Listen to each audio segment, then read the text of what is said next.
This is KIDK Eyewitness News 3. We begin with continuing coverage tonight. A local woman has been found guilty of shooting and killing a man in February of last year.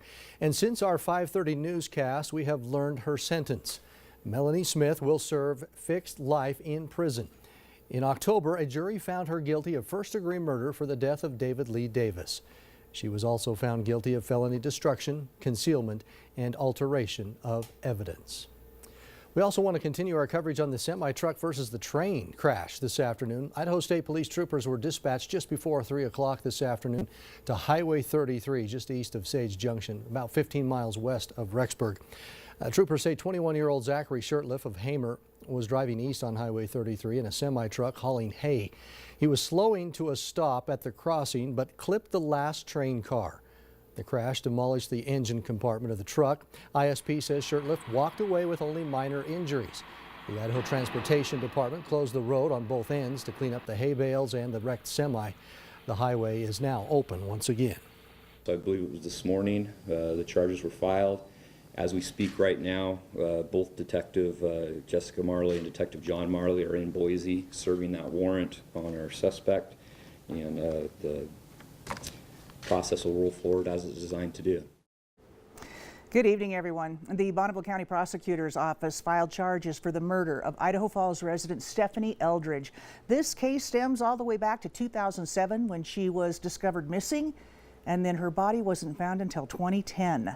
Local News 8 reporter Tristan Lewis joining us outside the police department in Idaho Falls to fill us in with our top story tonight. Tristan. That's right, Carol. Charges have been filed against 30-year-old Kenneth Ryan Jones. He's someone IFPD says has been there from the beginning. Now Jones is being charged with one count of murder by the second degree. He is currently incarcerated in the Idaho Department of Corrections on an unrelated parole violation. Police say a warrant has been served and Jones will be transported to Idaho Falls very soon. On behalf of Stephanie's family, we would like to thank the Idaho Falls Police Department, especially Sergeant Marley. We know she and her team have worked very hard on Stephanie's case. Our hearts are heavy as we relive this tragedy, and we ask for our privacy during this time.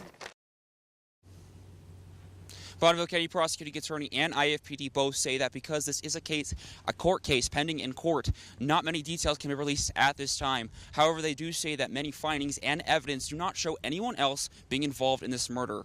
Reporting in Idaho Falls, I'm Tristan Lewis.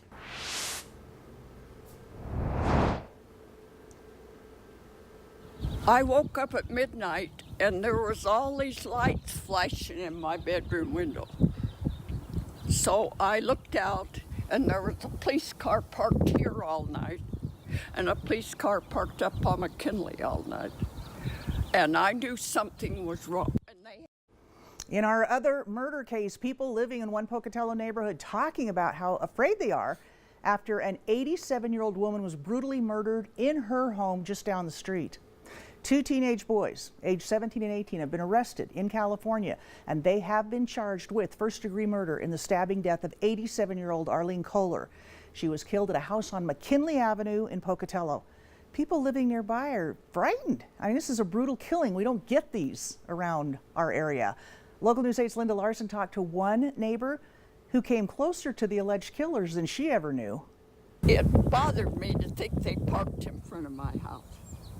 Yeah. I didn't like that. When 92-year-old Evelyn Adams talked to police about what was happening in her neighborhood, what she found out was terrifying. They said her 87-year-old neighbor had been murdered and that they thought the suspects, two teenage boys, had parked their car in front of her house before walking around the corner and stabbing her neighbor. It's really bothered me. It still did. I was so upset last night. I thought but they wore me out, so I didn't sleep all night. I've lived here I'm the original owner of here, 68 years. I've never had anything like this.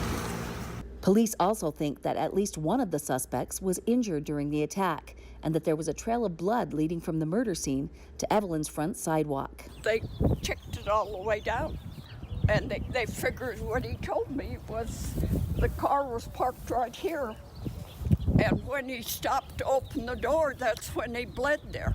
If that blood is indeed from one of the suspects, it could contain valuable DNA evidence. After he quit talking to me, I came out and checked it, which you would. And the detective came and said, "Don't you touch that blood, because we're going to take a test from it." Evelyn says that she will continue locking her doors like she always has, but she no longer feels safe in her neighborhood. She does feel better knowing the suspects have been caught.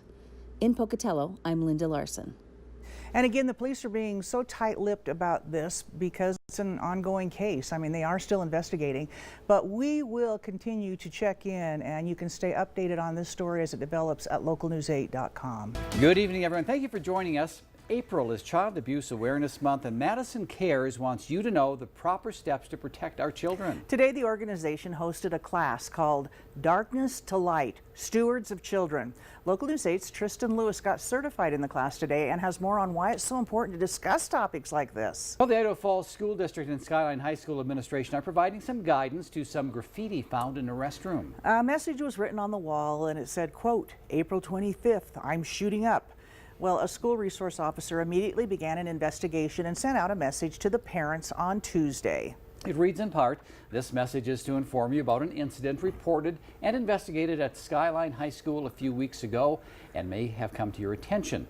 A student reported that graffiti on a bathroom stall said, April 25, I am shooting up. School administrators immediately reported the graffiti to the Idaho Falls Police Department, who followed up on the report. We know that with recent incidents, social media postings with information from uninformed sources have greatly raised concerns and anxieties about school safety. So we wanted to share this information with Skyline parents. If you'd like to see the full message from Skyline High School, head on to our website, localnews8.com.